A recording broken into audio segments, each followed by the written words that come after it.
அன்பு உறவுகளுக்கு வணக்கம். பாட்டாளி மக்கள் கட்சியின் நிறுவனர் ஐயா டாக்டர் ராமதாஸ் அவர்கள் உடல்நலம் சரியில்லாத காரணத்துல மருத்துவமனையில் சிகிச்சை பெற்றுக்கிட்டு இருக்காரு. அதே போல மதிமுக தலைவர் ஐயா வைகோ அவர்களும் இப்போ உடல்நிலை சரியில்லாத காரணத்தால் மருத்துவமனையில சிகிச்சை பெற்று வந்து கொண்டிருக்கிறார். அந்த நிலையில இவர்களை மற்ற கட்சி தலைவர்கள் தெரிஞ்சவங்க எல்லாம் பெரும் பெரும் அரசியல் களத்துல இருக்கிறவங்க எல்லாரும் போய் நேரடியாக சந்திச்சுட்டு இருக்காங்க. அந்த வகையில இவங்க இருவரையும் அண்ணன் சீமான் அவர்கள் நேற்று நேர்ல போய் சந்திச்சு பார்த்துட்டு ஆறுதல் சொல்லிட்டு வந்திருக்காங்க. இதுல என்ன அப்படி ஒரு பிரச்சனை இருக்குன்னு நமக்கு சரியா புரியல. இந்த முகநூல்ல எடுத்துக்கிட்டோம்னா எல்லாம் அப்படியே தெரிக்கிறாங்க. எப்படி ஒரு ஐயா ராமதாஸ் அவர்களை சந்திச்சதை பத்தி யாரும் பெருசா ஒன்றும் பேசல. ஆனா அண்ணன் சீமான் அவர்கள் ஐயா வைகோ அவர்களை சந்திச்சதை மிகப்பெரிய அளவுல எழுதிக்கிட்டு இருக்காங்க, விமர்சனம் பண்ணிக்கிட்டு இருக்காங்க. ஏன்னு நமக்கு தெரியல. அடிப்படையிலேயே அண்ணன் சீமான் அவர்கள் ஆரம்பத்திலேருந்தே கற்பிச்சதுதான், நம்ம அரசியலா அவங்கள்ட்ட இருந்து நம்ம வேறுபட்டு நிற்கிறோம், அவங்கள முற்றுமுழுதான் நம்ம எதிர்க்கிறோம், அதுல எந்த மாற்று கருத்தும் இல்லை. ஆனால் தனி மனித அடிப்படையில நம்ம அவங்கள்ட்ட எந்த ஒரு எதிர்ப்பையும் பதிவு பண்றதில்ல, எதிர்க்கிறது இல்லை. தனி மனித வெறுப்புகளுக்கு நம்ம இடம் கொடுக்க கூடாது. அரசியல் வேறு, தனி மனித அன்பு அரண் அது வேறு. அதை மக்கள் நீங்க புரிஞ்சுக்கணும், தம்பிகள் புரிஞ்சுக்கணும்னு அண்ணன் பல மேடைகள்ல பேசியிருக்கிறார். அடிப்படையில திமுக நமக்கு பிடிக்காத கட்சி, திராவிடம் ஆரியம் இது எதுவுமே நமக்கு பிடிக்காது. அந்த வகையில் திமுக முழுமையா நமக்கு பிடிக்காத கட்சி. ஆனால் அந்த கட்சியில இருக்கிற நபர்கள் எல்லாரும் நமக்கு எதிரிகள் கிடையாது. நம்ம என் மாமன் திமுக இருக்கலாம், எனக்கு பொண்ணு கொடுத்த மச்சினும் திமுக இருக்கலாம். அப்படி இந்த உறவுகள் இந்த மாதிரியான அரசியல் கட்சிகள்ல இடம்பெற்று இருக்கலாம். அது எல்லாத்தையும் நம்ம கோத்துக்கிட்டு கோர்வையா நம்ம பார்க்க கூடாது. தனி மனித வெறுப்பு வேண்டாம். அரசியலா நம்ம அவங்கள எதிர்க்கிறோம், அவங்களோட அரசியலை நம்ம எதிர்க்கிறோம். மற்றபடி நம்ம அவங்களோட எந்த முரணும் நமக்கு கிடையாது. உறவுகள் தான் எல்லாருமே, அவர்களும் தமிழர்கள் தான். அவர்களுக்கான அரசியலையும் சேர்த்துதான் நம்ம பேசிக்கிட்டு இருக்கோம். அதனால உறவுகள் இந்த தனி மனித வெறுப்பை கையில் எடுக்காதீங்க அப்படிங்கிறத அண்ணன் பல முறை பேசிட்டாரு. ஐயா வைகோ அவர்கள் தமிழ் தேசியம் பேசிட்டு வரானோ அவங்கள உள்ள விட்டுறக்கூடாது. திமுகவும் அதிமுகவும் ஒன்னா சேர்ந்து அவங்களை எதிர்க்கணும். தேர்தல் நேரத்துல நம்ம வேணா போட்டி வச்சுக்கலாம், மற்ற நேரத்துல எல்லாரும் சேர்ந்து இந்த தமிழ் தேசியம் பேசிட்டு வரவங்களே எதிர்க்கணும் அப்படின்னு ஐயா வைகோ அவர்கள் பதிவு பண்ணது மிகப்பெரிய பேசப்படும் பொருளா மாறிச்சு. உண்மையிலேயே வைகோ அவர்கள் பேசுனது அண்ணன் சீமான தான். தமிழ் தேசியம்ங்கிற ஒரு கருத்தை எவ்வளவு தலைவர்கள் பேசியிருக்காங்க. ஆனால் அவர் அன்னைக்கு குறிப்பிட்டு பேசுறது அண்ணன் சீமான் அவர்களை தான், அண்ணன் சீமானோட அரசியலை தான். அப்படி இருக்கும்போது ஐயா வைகோ அவர்கள் நேரடியா அண்ணன் சீமானை தான் விமர்சிச்சிருக்காரு. அப்ப அதையெல்லாம் அண்ணன் சீமான் தூக்கி உள்ள வச்சுக்கிட்டு ஐயா வைகோ மீது வன்மத்தோட இருப்பாரு அப்படின்னு நம்ம எப்படி எதிர்பார்க்க முடியும்? அடிப்படையில அண்ணன் சீமான் அவர்கள் திரைத்துறையிலேருந்து வந்தாரு. திரைத்துறையிலேருந்து அரசியல் துறைக்கு நகரும் போது அவருக்கு மிகப்பெரிய வாய்ப்புகளை, மிகப்பெரிய அரசியல் சார்ந்த அறிவையோ அரசியல் சார்ந்த புரிதலையோ கொடுத்தது இந்த திராவிட அரசியல் தான். அதை நீங்க யாரும் மறுக்க மாட்டீங்க அப்படின்னு எனக்கு தெரியும். ஏன்னா அண்ணனுடைய இந்த அரசியல் பயணங்கிறது இந்த நம்மளுடைய சமகாலத்தில் நடக்கிற நிகழ்வுகள் தான். அந்த அடிப்படையில அண்ணன் எப்படி உள்ள வந்தாரு, திரைத்துறையிலேருந்து எப்படி திராவிட தளத்துக்கு வந்தாரு, அப்புறம் கம்யூனிஸ்ட் தளத்துல எப்படி நின்னாரு, அதுக்கப்புறம் பாட்டாளி மக்கள் கட்சி விசிக போன்ற கட்சிகளோடு எப்படி இணைஞ்சு பயணிச்சாரு, இதெல்லாம் தாண்டி அவர் எப்படி அரசியல் கட்சிக்குள்ள வந்தாரு, நாம் தமிழர் கட்சியை தொடங்கினாரு, அப்புறம் நாம் தமிழர் கட்சியில அவரோட பயணம் எப்படி இருக்கு, இது எல்லாமே நம்ம பார்த்துக்கிட்டு தான் இருக்கோம்.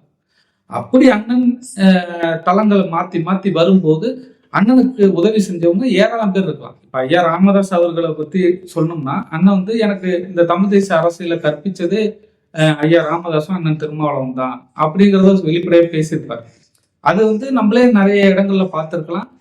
ஐயா ராமதாஸ் அவர்கள் கூட என்னோட மாணவன் தான் சீமான் அப்படிங்கிற மாதிரியான ஒரு சில பேச்சுகள்லாம் பேசியிருக்காங்க. அப்போ அண்ணனை பொறுத்தளவு அரசியலை தாண்டி இவர்கள்லாம் நமக்கு உறுதுணையா இருந்திருக்காங்க. ஒவ்வொரு காலகட்டத்திலும் நமக்கு உதவியா இருந்திருக்காங்க. நம்மளுடைய வளர்ச்சிக்கு இவங்கெல்லாம் ஏதோ ஒரு இடத்துல அடிப்படையா இருந்திருக்காங்க. அப்படிங்கிற இடத்துலதான் அண்ணன் இந்த உறவுகளை பாக்குறாரு. இவரை ஐயா வைகோவையே பாக்குறாருன்னா, ஐயோ வைகோ அண்ணன் சீமான் அவர்கள் நாம் தமிழர் கட்சி தொடர்ந்து நடத்திட்டு இருக்கும்போது திராவிடத்தை எதிர்த்து நம்ம அரசியல் பண்ணிட்டு இருக்கோம் போது நீங்க யாரை வேணாலும் விமர்சிங்க, ஐயா ராமதாஸ் அவர்களையும் ஐயா ராமதாஸ் அவர்களையும் அண்ணன் திருமாவளவனையும் அண்ணன் வைகோ அவர்களை மட்டும் விமர்சிக்காதீங்க, அவங்க 3 பேரையும் மட்டும் விமர்சிக்காதீங்க, அதுல எனக்கு உடன்பாடு இல்லை அப்படின்னு அண்ணன் தன்னோட தம்பிகள்கிட்ட சொல்லியிருக்கிறார். அந்த 3 பேர் பட்டியலில் ஐயா வைகோவும் இருக்கிறார். அப்படின்னா என்ன காரணம்னா, அந்த காலகட்டத்துல ஒரு காலகட்டத்துல வைகோவுடைய அரசியல் அண்ணனுக்கு ஒரு வழிகாட்டுதலா இருந்திருக்கு அப்படிங்கிறது அதுல உண்மை. இதெல்லாம் வந்து நம்ம புரிஞ்சுக்கணும். அண்ணன் ஏன் இந்த நிலைப்பாடு எடுக்கிறாருங்கும் போது அதை நம்ம புரிஞ்சுக்கணும். இப்ப அண்ணன் வந்து இப்ப ஐயா வைகோவுக்கு உடல்நிலை சரியில்லை அப்படின்னு போய் பாக்குறாரு. மற்றபடி அரசியல் நிலைப்பாடுன்னு வரும்போது அண்ணன் தெளிவாக தானே இருக்காரு. அதுல நீங்க விமர்சிக்க வேண்டியது என்ன இருக்கு? அண்ணனுக்குன்னு ஒரு உணர்வு இருக்கும். அதை நீங்க ஒவ்வொருத்தரும் புரிஞ்சுக்கணும்.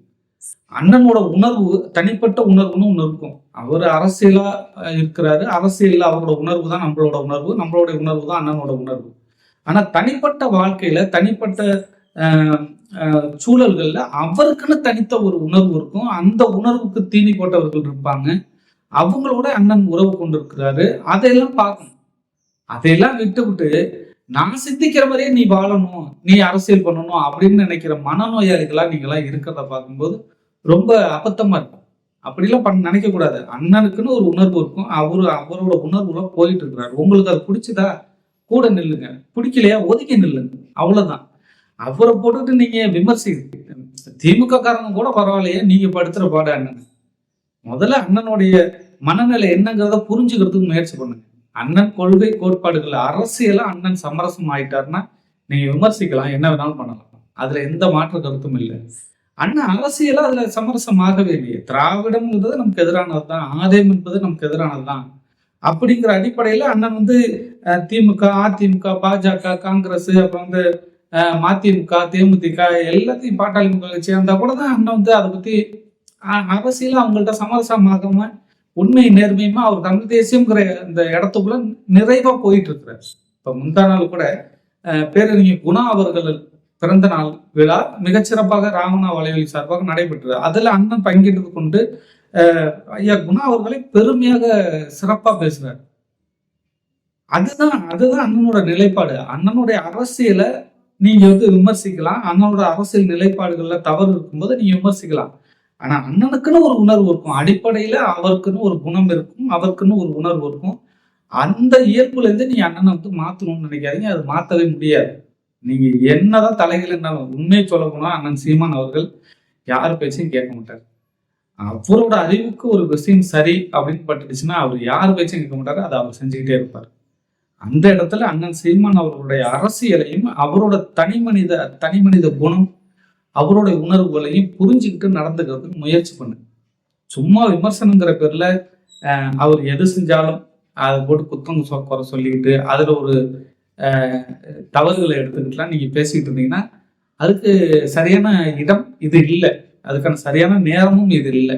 நீங்க உங்களுக்கு வந்து புரியும் அண்ணன் சீமான் அவர்கள் எவ்வளவு ஒரு குரூஷியலான சுச்சுவேஷன்ல இந்த அரசியல்ல பயணிச்சுக்கிட்டு இருக்காரு அப்படிங்கிறது உங்க எல்லாருக்கும் புரியும்.